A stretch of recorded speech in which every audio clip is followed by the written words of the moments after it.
नमस्कार, DD news के इस खास कार्यक्रम में आप सभी का स्वागत है। मैं हूं ऋतु वर्मा। केंद्रीय वित्त मंत्री निर्मला सीतारमण वार्षिक वित्तीय विवरण यानी बजट पेश करेंगी।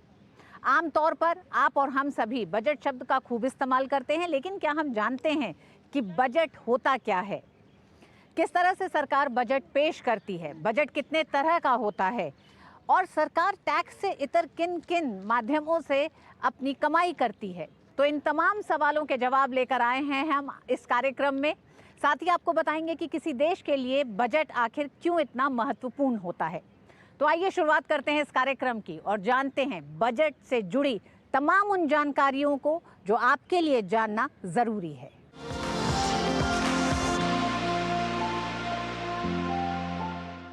हमारे संविधान में बजट शब्द का इस्तेमाल नहीं हुआ है। संविधान में इसे वार्षिक वित्तीय विवरण कहा जाता है। केंद्रीय बजट, जिसे आम बजट भी कहा जाता है, इसमें सरकार की आमदनी और तमाम प्रस्तावित योजनाओं पर होने वाले खर्च का विवरण होता है। तो आइए जानते हैं क्या होता है आम बजट और संसद में इसे किस तरह पारित किया जाता है।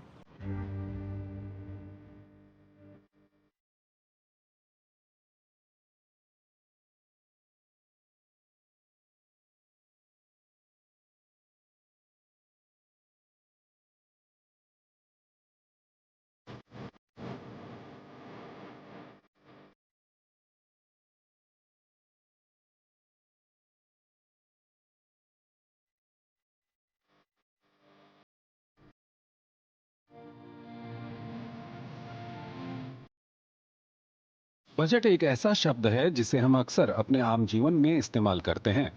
जिस तरह से हम अपने खर्चे के लिए बजट बनाते हैं, उसी तरह से सरकार भी अपने खर्च, आय व्यय का लेखा जोखा बनाती है। आम भाषा में आने वाले साल की कमाई और खर्चे की योजना को ही बजट कहते हैं। देश के बजट यानी केंद्रीय बजट में कई स्रोतों से आने वाले पैसे और तरह तरह के मदों में होने वाले खर्च की विस्तृत योजना पेश की जाती है। इसके साथ ही ये भी तय होता है कि अगले साल सरकार टैक्स की दरें क्या रखेगी।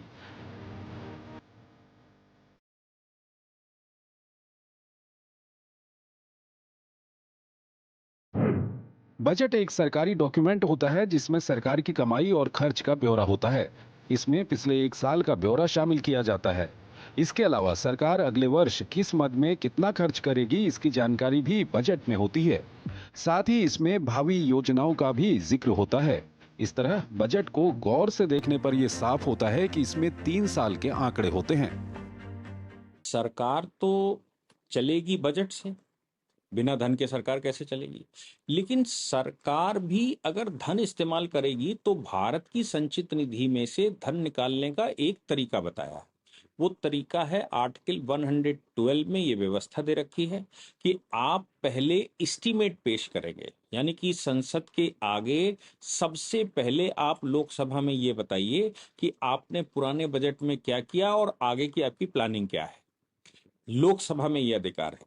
तो जब आप उसको प्लानिंग अपनी पूरी बताते हैं, उसके बाद आप बताते हो कि हम अगले वर्ष में क्या करने वाले हैं और हमें धन की आवश्यकता है। जब आप वो अपना प्रपोजल या सरकार अपना प्रपोजल रखती है तो उस प्रपोजल पर संसद रिएक्ट करती है। संसद मतलब सभी चुने हुए सदस्य रिएक्ट करते हैं। संसद के रिएक्शन के बाद बजट पास होता है।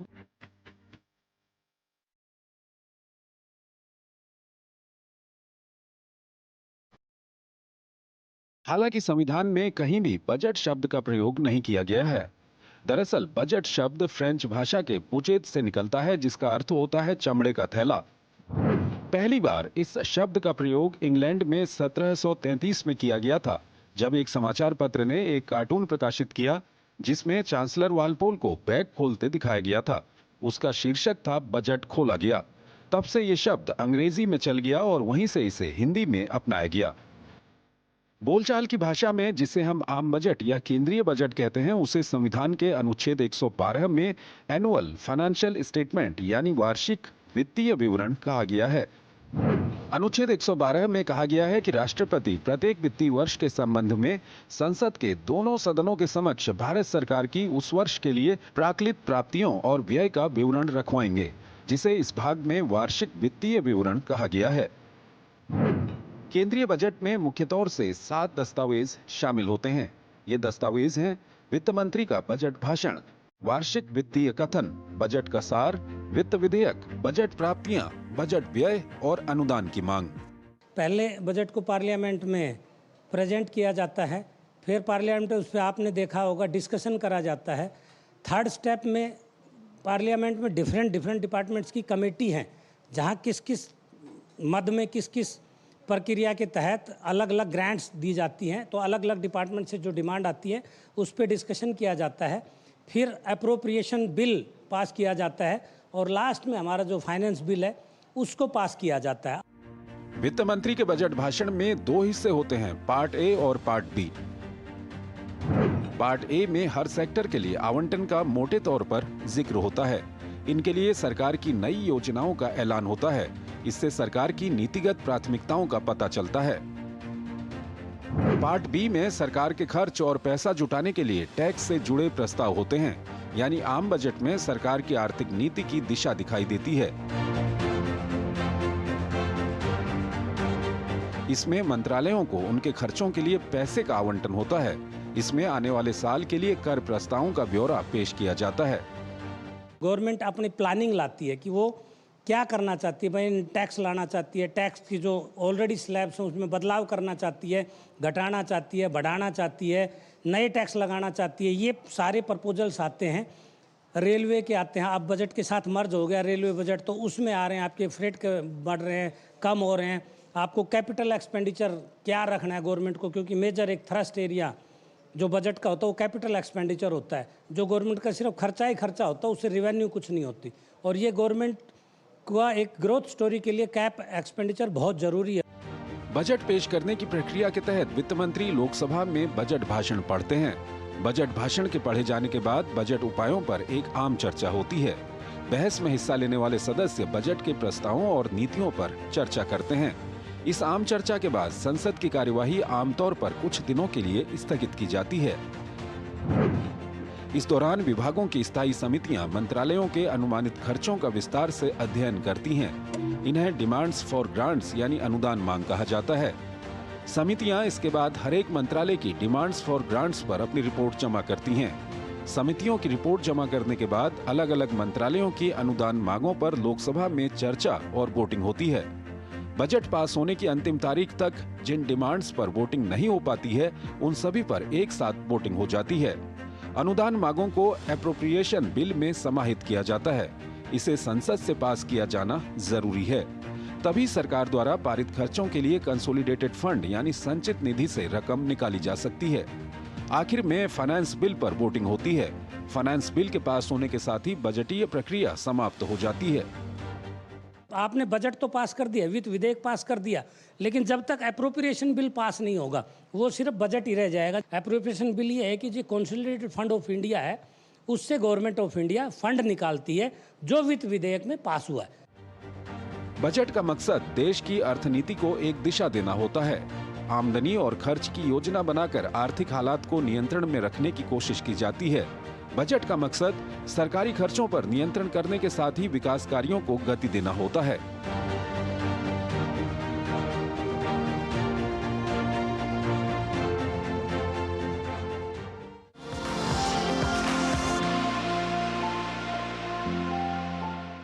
ये तो बात हुई बजट क्या होता है और कैसे पारित होता है, लेकिन इससे भी महत्वपूर्ण बात यह है कि बजट तैयार कैसे किया जाता है।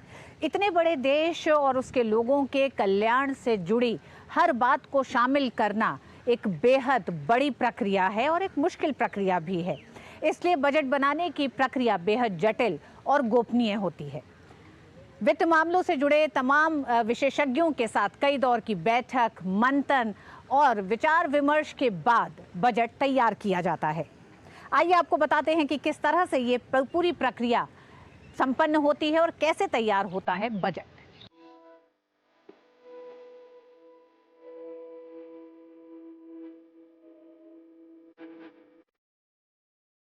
हर साल देश के हर नागरिक को इंतजार रहता है आम बजट का।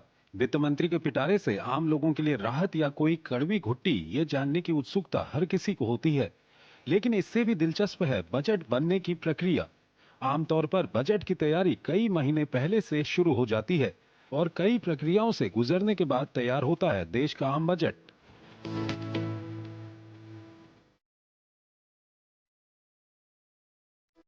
बजट बनाने की प्रक्रिया में वित्त मंत्रालय, नीति आयोग और सरकार के अन्य मंत्रालय शामिल होते हैं। वित्त मंत्रालय में आर्थिक मामलों के बजट डिवीजन विभाग पर बजट को बनाने की जिम्मेदारी होती है और ये डिवीजन नोडल एजेंसी होता है। सबसे पहले वित्त मंत्रालय खर्च के आधार पर गाइडलाइन जारी करता है। एक सर्कुलर सभी मंत्रालयों, विभागों और स्वायत्त निकायों को भेजा जाता है। दरअसल इस सर्कुलर के जरिए सभी मंत्रालयों और विभागों के खर्च, विशेष परियोजनाएं और फंड्स की जरूरत का ब्यौरा मांगा जाता है। मंत्रालय अपनी अपनी मांगों से वित्त मंत्रालय को अवगत कराते हैं। बजट का स्ट्रक्चर तैयार करने में ये सभी जानकारी बहुत जरूरी होती हैं, जिनका बारीकी से अध्ययन किया जाता है। बजट बनाने में जिस मामले पर सबसे ज्यादा चर्चा होती है उनमें से एक टैक्स भी है। वित्त मंत्रालय के अधिकारी रायसीना हिल्स पर नॉर्थ ब्लॉक में उद्योग संघों, वाणिज्य मंडलों, किसान समूहों और ट्रेड यूनियनों के साथ कई बैठकें कर विचार विमर्श करते हैं। इसी दौरान सभी मिलकर टैक्स छूट पर भी बहस करते हैं, जिससे बजट बनाने का काम आसान हो सके। इसके अलावा बजट पर वित्त मंत्रालय की नियमित बैठकों में वित्त सचिव, राजस्व सचिव, संयुक्त सचिव, बजट समेत वित्त विभाग के तमाम महत्वपूर्ण सचिवों और सभी केंद्रीय सीमा एवं उत्पाद शुल्क बोर्ड के अध्यक्ष भी शामिल होते हैं। आर्थिक मामलों का विभाग और राजस्व विभाग किसान, कारोबारी, एफआईआई, अर्थशास्त्री और सिविल सोसाइटी जैसे हितधारकों के साथ बैठक करते हैं। बैठकें पूरी होने के बाद वित्त मंत्री को बजट पर मिलने वाली योजनाओं और खर्चों के सुझाव व्यय विभाग को भेजे जाते हैं। वहीं टैक्स संबंधित सुझाव टैक्स रिसर्च यूनिट यानी टीआरयू को भेजे जाते हैं। इसके बाद ही बजट में किन प्रस्तावों को शामिल करना है और किसे नामंजूर करना है, यह तय कर लिया जाता है। ऑल ओवर क्योंकि कंट्री का बजट होता है तो ये इसकी प्रक्रिया कुछ महीनों से ही पहले से शुरू हो जाती है, जहाँ पे अलग अलग इंडस्ट्री के रिप्रेजेंटेटिव से उनके व्यूज़ और उनके पॉइंट्स लिए जाते हैं। आम आदमी के भी पॉइंट्स समझे जाते हैं, जो भी उनके एसोसिएशंस होते हैं तो उनके पॉइंट्स भी मेंशन किए जाते हैं, जिसके अंदर उनकी सारी एक्सपेक्टेशंस की क्या टैक्स सेविंग्स के ऑप्शंस हो सकते हैं, कहाँ का इन्वेस्टमेंट किया जा सकता है, क्या उनकी प्रॉब्लम है और किन किन चीज़ों पे बेसिकली अगर हम कंपेयर करते हैं दूसरी कंट्रीज से या किसी भी चीज़ से कि कहाँ पे एक्स्ट्रा, जहाँ गवर्नमेंट एक्स्ट्रा पैसा चार्ज कर रही है टैक्स के फॉर्म में, जहाँ पे उनको रिलैक्सेशन दिया जा सके। सभी प्रस्तावों को शामिल करने के बाद बजट का ब्लू शीट तैयार किया जाता है। ब्लूप्रिंट एक नीले रंग का कागज होता है, जिसके अंदर तैयार हो चुके बजट के सभी दस्तावेजों के मुख्य बिंदु होते हैं। इन दस्तावेजों को वित्त मंत्री भी अपने पास नहीं रख सकते हैं। इन दस्तावेजों को केवल जॉइंट सेक्रेटरी की कस्टडी में रखा जाता है। पहले ब्लू शीट ड्राफ्ट को बजट के कुछ हफ्ते पहले तैयार किया जाता है, जिसमें बजट प्रपोजल और सरकार के वार्षिक खर्च का ब्यौरा होता है। सब कुछ तय होने के बाद बजट में टैक्स प्रस्तावों पर अंतिम फैसला वित्त मंत्री के साथ लिया जाता है और बजट को अंतिम रूप देने से पहले प्रस्तावों पर प्रधानमंत्री के साथ चर्चा की जाती है। इसके बाद ही बजट को फाइनल समझा जाता है, यानी इसे छपने के लिए भेजा जा सकता है। बजट के पेश होने तक इसे गोपनीय रखना सबसे बड़ी चुनौती होती है, इसलिए हलवा सेरेमनी के बाद छपाई के लिए बजट से जुड़े अधिकारी दुनिया से कट जाते हैं।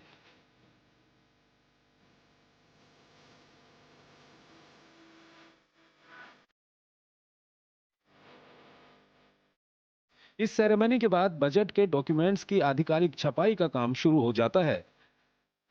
प्रिंटिंग नॉर्थ ब्लॉक में ही की जाती है, जहां बजट के डॉक्यूमेंट की छपाई के वक्त वित्त मंत्रालय के करीब 100 अधिकारियों को करीब 10 दिनों के लिए नॉर्थ ब्लॉक के एक बेसमेंट में ही रहना पड़ता है। हलवा सेरेमनी के बाद ये अधिकारी अपने घर वालों से भी नहीं मिल पाते। बजट बनाने की प्रक्रिया में सरकार की कोशिश होती है कि हर वर्ग के लोगों की रायशुमारी पर ध्यान दिया जाए। साथ ही सभी मंत्रालयों और विभागों की जरूरतों का भी ख्याल रखने की भरपूर कोशिश होती है।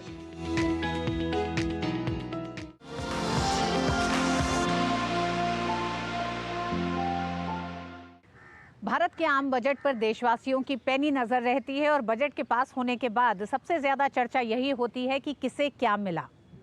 लेकिन इससे भी ज्यादा जरूरी बात यह है कि जब हम इस बजट की इतनी चर्चा करते हैं और देश भर की निगाहें होती हैं, तो ये जानना भी बेहद दिलचस्प हो जाता है कि बजट कब और किसने शुरू किया।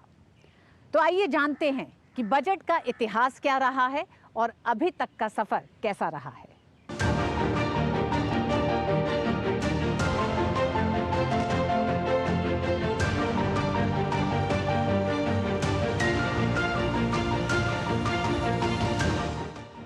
भारत में बजट पेश करने का इतिहास 150 साल से ज्यादा पुराना है।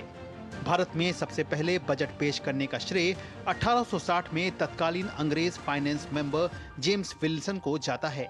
ब्रिटिश हुकूमत के दौर में उन्होंने 18 फरवरी 1860 को पहला बजट वायसराय की परिषद में पेश किया था।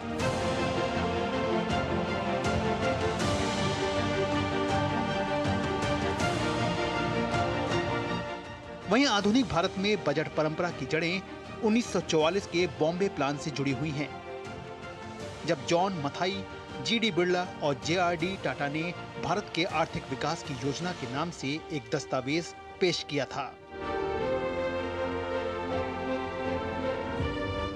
आजादी के बाद देश का पहला अंतरिम बजट 26 नवंबर 1947 को तत्कालीन वित्त मंत्री आर.के. षणमुगम शेट्टी ने पेश किया था। इसमें किसी नए कर का कोई प्रस्ताव नहीं था, ये एक अंतरिम बजट था।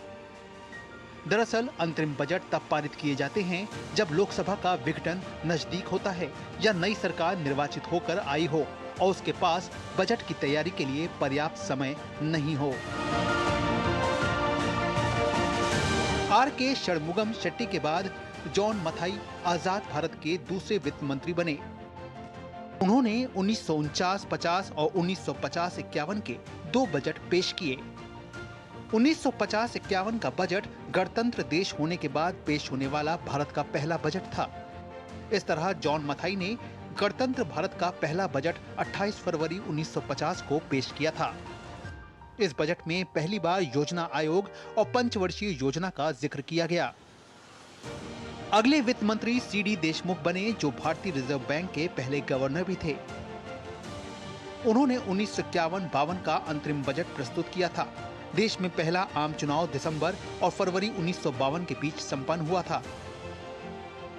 इस तरह सी.डी. देशमुख ने देश की पहली चुनी हुई सरकार का बजट संसद में पेश किया था।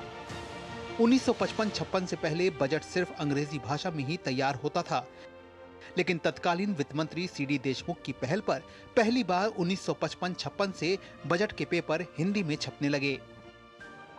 जवाहरलाल नेहरू देश के पहले ऐसे प्रधानमंत्री थे जिन्होंने प्रधानमंत्री रहते हुए 1958 में बजट पेश किया था, जबकि इंदिरा गांधी ने मोरारजी देसाई के इस्तीफे देने के बाद 1970 का आम बजट पेश किया था। इस तरह संसद में बजट पेश करने वाली वे एकमात्र महिला प्रधानमंत्री हैं। देश के 4 प्रधानमंत्री ऐसे हुए हैं जो वित्त मंत्री पद पर भी काम कर चुके थे। इनमें मोरारजी देसाई, चौधरी चरण सिंह, विश्वनाथ प्रताप सिंह और मनमोहन सिंह शामिल हैं। वहीं प्रधानमंत्री रहते हुए जवाहरलाल नेहरू और इंदिरा गांधी के पास वित्त मंत्री का पद भी रहा।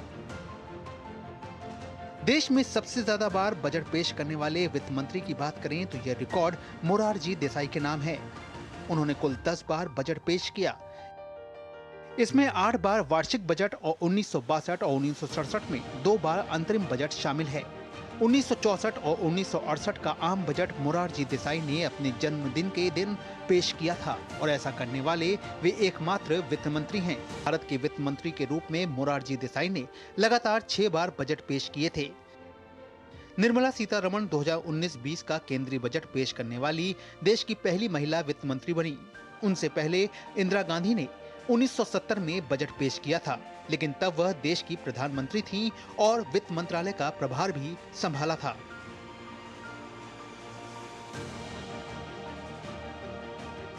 उन्नीस तक देश में बजट शाम 5 बजे पेश किए जाते थे। ये परंपरा ब्रिटिश काल में अंग्रेजों ने शुरू की थी, क्योंकि लंदन में जब दिन के 11 बजते हैं उस समय भारत में शाम के 5 बज रहे होते हैं। 1999 में तत्कालीन वित्त मंत्री यशवंत सिन्हा ने इस परंपरा को तोड़ते हुए दिन के 11 बजे बजट पेश किया। तब से 11 बजे दिन में ही बजट पेश किया जाता है। वहीं साल 2017 से पहले रेल बजट और आम बजट अलग अलग पेश किए जाते थे। रेल बजट को एक वर्त कमेटी की रिपोर्ट पर आम बजट से अलग कर पहली बार भारत में 1924 में प्रस्तुत किया गया था, लेकिन 2017 में रेल बजट को केंद्रीय बजट में मिला दिया गया। रेल बजट और जनरल बजट अमेलगमेट होंगे। There will be only one budget, which will be the general budget, and all proposals with regard to the railways will be a part of the general budget. Arun Jaitley पहले वित्त मंत्री बने जिन्होंने साल 2017 में आम budget के साथ ही रेल बजट को पेश किया। अब भारत सरकार के लिए केवल एक ही बजट है, यूनियन बजट। इसके साथ ही 2017 से बजट हर साल 1 फरवरी को पेश किया जाता है, जबकि 2017 से पहले ये फरवरी के आखिरी दिन पेश किया जाता था। प्रधानमंत्री नरेंद्र मोदी के नेतृत्व वाली सरकार के लगातार दूसरे कार्यकाल के लिए सत्ता में आने के तुरंत बाद पुराने बजट ब्रीफकेस को बही खाता से बदल दिया गया। वित्त मंत्री निर्मला सीतारमण ने 2019 में अपने पहले बजट के दौरान ब्रीफकेस की जगह लाल रंग की बही खाता का इस्तेमाल किया था। इस तरह एक और औपनिवेशिक प्रतीक का त्याग कर दिया गया।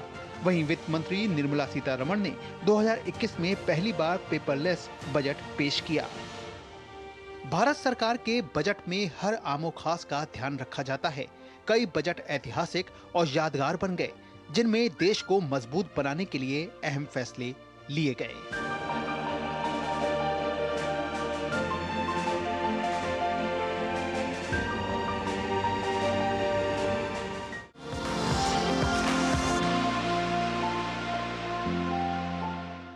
तो ये थी बजट इतिहास और बजट से जुड़ी तमाम जानकारियों को आप तक लाने की हमारी एक कोशिश। इस कार्यक्रम में बस इतना ही। डीडी न्यूज़ पे खबरों का सिलसिला जारी है। मुझे दीजिए अनुमति। नमस्कार।